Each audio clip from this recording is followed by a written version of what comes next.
If you ever felt like your relationship is slipping away and you don't know how to fix it, this video is for you. Maybe she's distant, maybe he's pulling back, or maybe you just know things aren't how they used to be. Here's the truth. Most relationships can be repaired if you know the tools on how to do that. I'll give you the exact 3 steps you need to rebuild trust, reconnect, and create something even stronger. Let's get into it. Before you fix anything, you need to understand what actually went wrong. I've been in the field for over 15 years, and I understand that this is the most important part.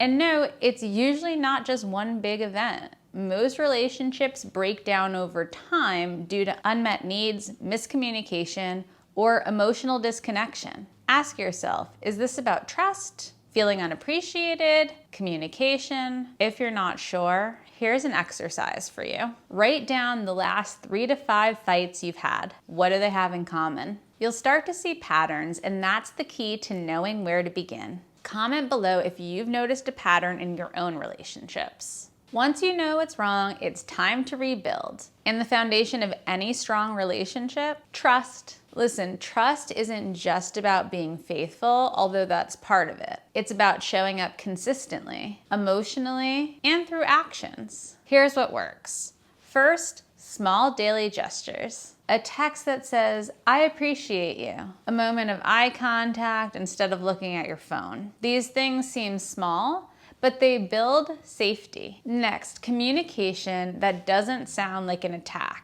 Instead of saying, "You always do that," or "You never listen to me," try saying, "I feel unheard when I share things with you.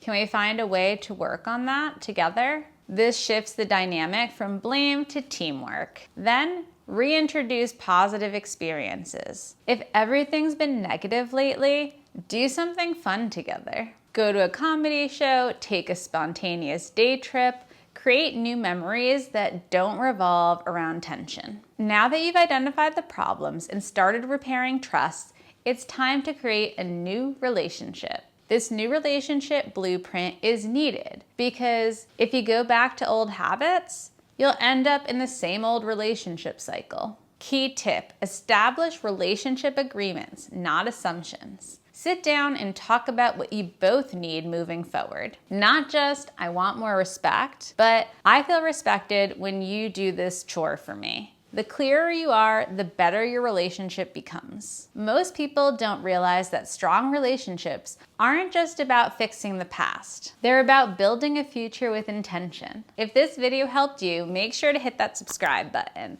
I make videos every week to help you with things like this. And if you're serious about making lasting change, consider therapy. Catch you next week.